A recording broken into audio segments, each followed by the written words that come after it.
the newspapers, us.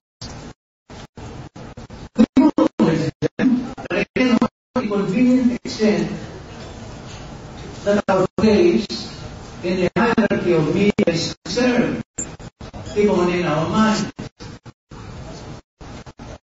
Fairly clear use of technology for our own purposes, we're not at all averse to using the most modern facilities. All matter of computer, the internet, Facebook, everything.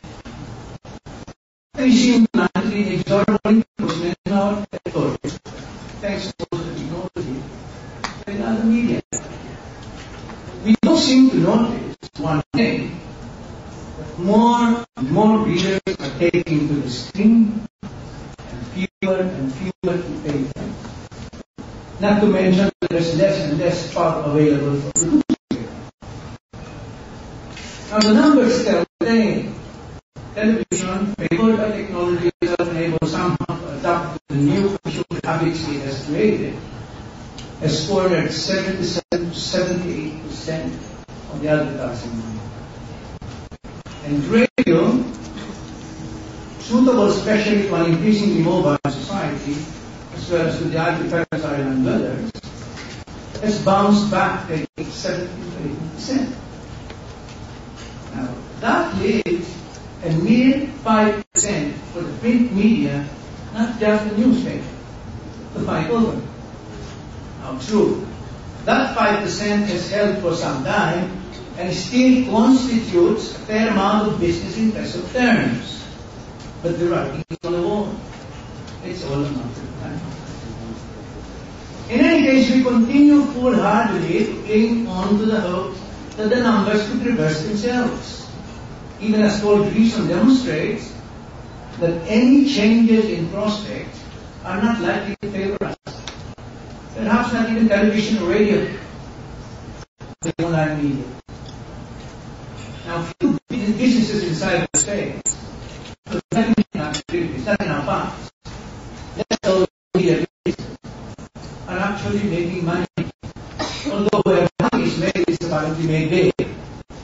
Anyway, cyberspace enterprises should be positioned well to catch the favors of the fast-arriving future. We ourselves, the newspapers, we ourselves, would seem, on the other hand, poorly positioned. Imprisoned as we are in tradition, scarcely able to kick our own unavoidable bad habits, fading with our market, dying with it, and with no public engaged and how to. What reason is there to be?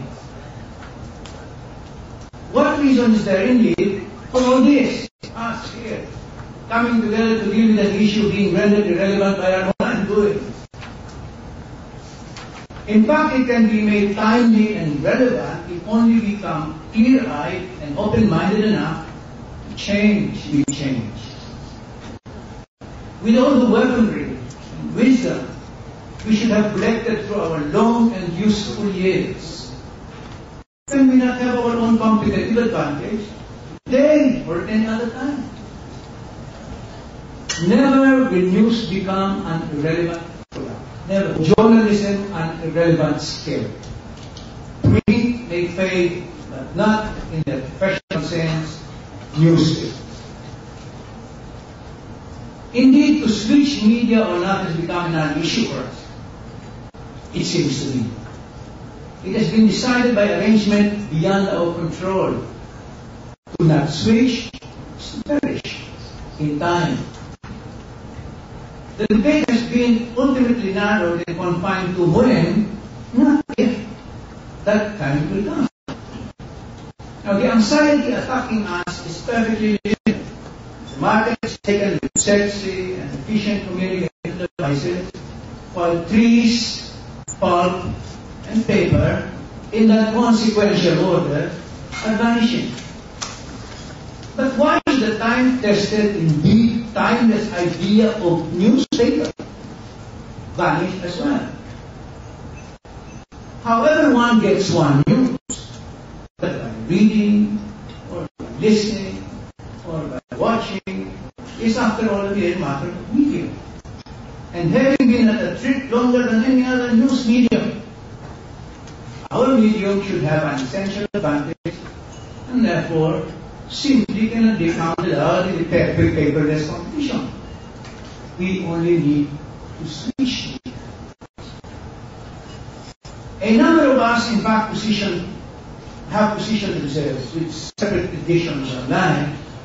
My own paper, our closest comparable medium, if only because what it dispenses, online dispenses, is similarly meant to be read. But let us not oversimplify.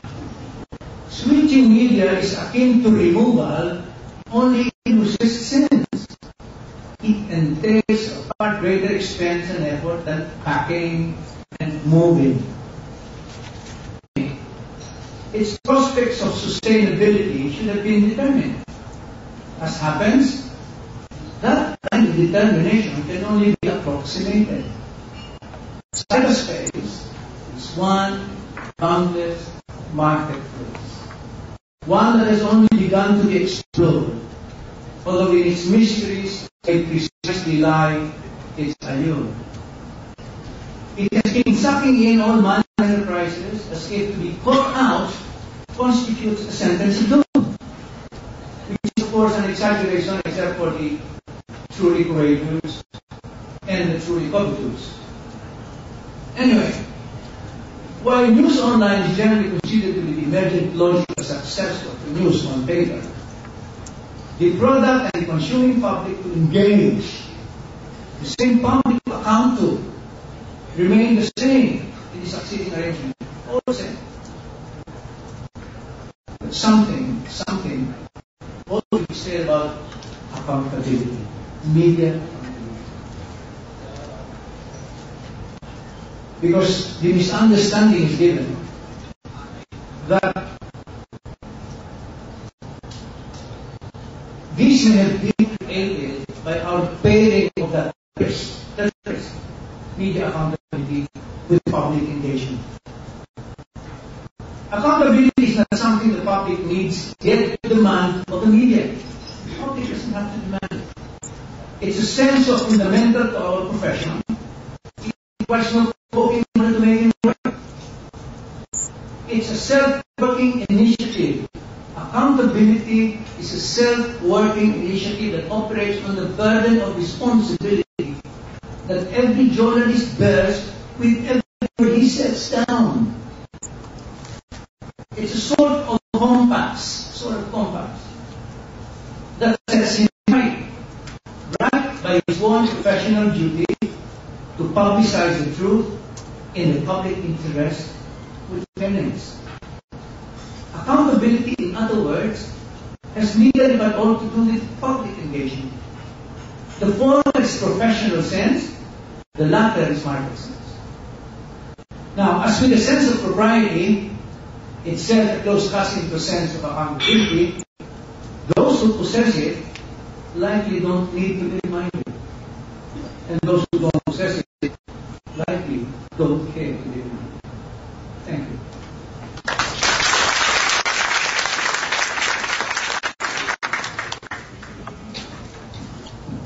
Thank you, Mr. Santos.